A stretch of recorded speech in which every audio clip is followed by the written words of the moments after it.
Ceux qui vivent dans le sud-ouest ont raison d'appeler ça une chocolatine, c'est comme ça qu'on dit localement. Et ceux qui habitent à Paris ont raison de dire pain au chocolat parce que c'est comme ça qu'on le dit localement. Mathieu Avanzi, professeur à l'université de Neuchâtel, je travaille sur la variation régionale du français, c'est-à-dire sur la variation géographique de la langue française. Quelles sont les particularités du français qui est parlé dans les différentes régions de France, mais également en Suisse romande, en Belgique et dans les autres territoires de la francophonie du monde, que ce soit au Québec ou en Amérique du Nord, en Afrique du Nord, en Afrique subsaharienne ou dans les anciennes colonies françaises. Beaucoup de mots ou beaucoup d'objets ou beaucoup de situations vont prendre des noms différents en fonction des régions où on se trouve. Alors par exemple, on connaît tous les débats pain au chocolat ou chocolatine. Chocolatine est le mot qui est utilisé dans le sud-ouest, pain au chocolat dans le reste de la France. Si on va un peu plus loin que ce débat un peu binaire, on va voir que dans le Nord-Pas-de-Calais, dans les Hauts-de-France notamment, mais également dans l'Est de la France et dans une partie de la Suisse, on va utiliser le mot petit pain. Si vous allez en Belgique, vous allez utiliser le mot couc au chocolat. Si vous allez au Québec, vous allez avoir le mot chocolatine.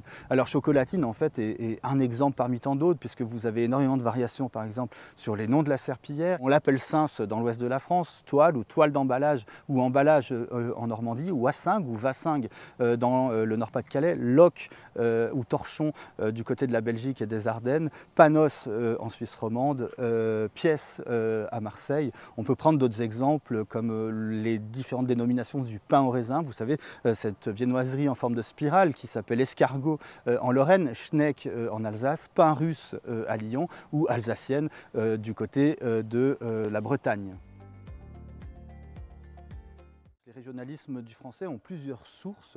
Une première source, c'est la plus évidente, c'est les régionalismes qui viennent des langues régionales, c'est-à-dire des systèmes linguistiques qu'on parlait avant de façon beaucoup plus majoritaire qu'on ne le fait aujourd'hui, donc des systèmes linguistiques qui étaient des systèmes linguistiques sœurs ou cousins du français, donc en général ce qu'on appelle parfois des patois ou des dialectes. Alors il va y avoir un certain nombre de mots qui étaient utilisés en patois, en dialecte ou en langue régionale qui ont survécu en français. C'est notamment le cas du mot narreux qui s'utilise en Lorraine pour désigner quelqu'un qui est très délicat par rapport à tout ce qui touche à la nourriture, ou alors du mot goule qu'on utilise par exemple dans l'ouest de la France ou en Normandie, qui signifie gueule, donc des mots qui étaient utilisés en langue régionale et qui sont passés en français, même si ces langues régionales ne sont plus parlées aujourd'hui. Deuxième cas de figure, c'est ce qu'on appelle des archaïsmes, c'est-à-dire des vieux mots du français ou des mots qui étaient utilisés avant, naguère, à Paris, en Île-de-France, qui étaient communs à tout le monde, à l'ensemble des francophones et qui ont disparu des usages centraux, qui ont disparu du français qu'on appelle de référence et qui se sont maintenus dans certaines périphéries. C'est le cas du verbe ou du nom du substantif dîner pour dire, ou qui signifie manger à midi. Aujourd'hui tout le monde dit déjeuner, mais avant on utilisait le mot dîner, alors avec son couplet ou son couple, le mot souper qui désigne le repas du soir, et comme tout le monde le sait, à Paris on dîne le soir. Et puis troisième cas de figure, c'est ce qu'on appelle des innovations ou des néologismes, c'est-à-dire des mots qui ont été créés sur pièce, qui ont été inventés ou qui ont été mis ici dans certaines régions pour couvrir certains besoins, comme par exemple le mot feune en Alsace qui désigne un sèche-cheveux, ou le mot tancarville en Normandie qui désigne un étendoir. Souvent c'est des noms de marques en fait qui sont passés dans le français local mais qui n'ont pas gagné l'ensemble du territoire, et c'est comme ça qu'ils ont pu rester dans certains coins et pas être connus dans d'autres. Alors disons, il y a deux cas de figure. Il y a des cas où les régionalismes disparaissent, et là aussi dans la disparition il faut faire la place à deux cas de figure, des mots qui sortent de l'usage tout simplement parce qu'ils sont connotés comme vieillis ou comme ruraux, par exemple les dénominations des différents animaux ou de différentes plantes, puisque nos sociétés ont évolué, le nombre de fermes a beaucoup diminué et on n'a plus besoin d'avoir 3 ou 4 mots pour désigner les différents états de la vache. On avait différents mots à l'époque, par exemple aujourd'hui on dit génisse pour une jeune vache, mais on pouvait dire mods, modzon en Savoie pour désigner une jeune vache qui n'avait pas encore vélé, par exemple. Donc des systèmes compliqués, et ça disparaît, si on veut, avec les évolutions de la société. Il y en a d'autres qui disparaissent parce qu'ils rentrent dans le français de référence ou qui rentrent dans la langue standard. C'est par exemple le cas du mot cagole, qui était connu au début du XXe siècle seulement à Marseille, et qui aujourd'hui est connu à peu près dans l'ensemble de la France. Même chose avec le mot carabistouille, qui est un mot qui vient du grand nord de la France, ou de ce qu'on appelle la région des Hauts-de-France, mais également de Belgique, et qui commence à sortir de sa zone d'origine. C'est le même processus qui a donné lieu à l'entrée dans le français courant du mot chalet, qui était un mot de la langue régionale savoyarde. Et puis le troisième cas de figure, ce sont des mots qui sont créés, des régionalismes qui apparaissent, parce qu'ils ont besoin de nouveau de couvrir certains phénomènes. C'est par exemple le cas du mot natel en Suisse romande, qui désigne un téléphone portable. Un téléphone portable, c'est une invention qui date du début du XXIe siècle. Donc on a appelé ça un natel, et puis c'est ce qu'on appelle en Belgique un GSM, ou au Canada un cell. Donc on voit qu'il y a des nouveaux objets ou des nouveaux phénomènes qui entrent dans la langue et qui ont besoin d'être nommés, et toutes les régions ne vont pas prendre les mêmes décisions. Les langues régionales, c'est des systèmes linguistiques qui sont, comme le français en général, des systèmes linguistiques qui continuent le latin. Alors toutes les langues régionales de France ne continuent pas le latin, c'est le cas notamment du breton, c'est le cas notamment du basque ou de l'alsacien, mais la plupart des langues régionales de France continuent le latin, et elles ont, dans ce cas de figure-là, elles ont été des systèmes qui étaient proches du français, qui étaient équivalents au français d'un point de vue historique. Simplement qu'à partir du XVIe siècle, le français a pris l'ascendance, si j'ose dire, sur ces langues. Cet usage de plus en plus fort du français a fait que les langues régionales ont commencé à décroître, leur usage a commencé à descendre, à être de moins en moins fort, de moins en moins prégnant, et le français les a remplacés. Donc ça, c'est des langues régionales. A priori, si vous parlez une langue régionale comme le bourguignon, par exemple, vous ne pourrez pas être compris par quelqu'un qui parle une langue régionale dans le Poitou, même si elles descendent toutes les deux du latin, et un français ne pourra pas vous comprendre a priori. Un régionalisme, en revanche, c'est une particularité locale que va prendre le français. Donc un régionalisme, c'est une marque qui est propre au français, et donc qui peut avoir un lien avec la langue régionale, mais qui n'en a pas forcément. Donc c'est vraiment des cas de figure assez différents.